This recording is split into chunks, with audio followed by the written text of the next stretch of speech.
Welcome to Toy-polloi.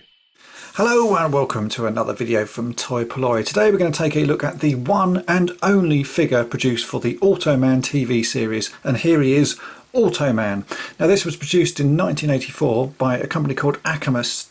They didn't produce a great deal of toys, and even for Automan they produced even less toys than they normally produce. So for Automan they just produced this one figure, although if you have a carded version of this figure, which I very much doubt you do, because although these figures are incredibly rare loose, they are even rarer carded. The carded version says that there would have been at least another 3 characters along with Automan. There should have been Walter Nebuchadnezzar, Captain Boyd and Lieutenant Curtis, but Acamas only ever produced this one figure.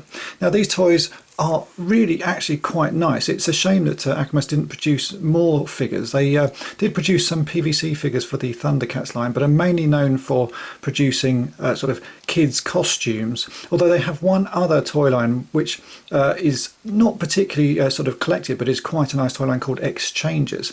Now the Automan figure is pretty good. It's got quite a lot of detailing to it. Even looking at it now you can see there's an awful lot of paint detailing on the front and all over the figure, and unlike figures of the same time, it is very jointed. It's got a rotating head, it's got rotating arms which are also jointed at the elbows, also rotating legs and jointed knees. So for figures of this time this is an awful lot of articulation. It means that you can pose him in all sorts of different sort of positions. The only problem really is that Automan didn't come with any accessories. When you got the carded figure, this was all you got. So not only have you only got one figure, there's no enemies to play with and there's no accessories for him to use. The detailing on the figure is pretty good really. The face, I'd say, doesn't look an awful lot like the Automan character in the TV series, but it's still quite a nice sculpt. It's a very good sort of human likeness, and it does.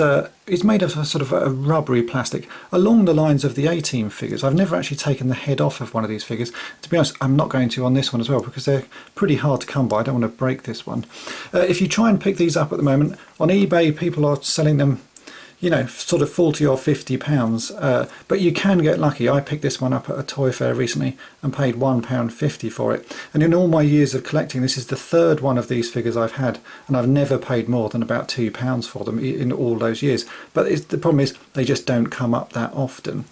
Lots of people don't really remember the Automan TV series, and I can't blame them. It only ran for 13 episodes and it's not the sort of thing that gets repeated that often. It's a strange story of a sort of police desk sergeant who uses his computer to generate Automan, his sort of computer psychic, to go out and fight crime. And when Automan is switched on, it drains the power for the entire city. So it's a bit of a weird concept, but it's a sort of cult 80s classic TV show. They did produce some other toys. There is a Automan car and some other bits and bobs, but all of those things are very hard to find. The most common thing you see is this figure, and even that you don't see a great deal. But as far as collecting odd figures, this is certainly one that you should have in your collection if you sort of brought up in the 80s and collect toys from around that area, because it is quite a nice oddity. And if you want to get the complete set, well, this is the complete set. It's one figure, no accessories, so as long as you can find one in reasonable condition, it's certainly worth picking up. So I hope my review of this figure has been of interest to you, and thanks for watching. Thanks for watching Toy-polloi. Subscribe for more great videos. You can also follow Toy-polloi on Twitter and Facebook.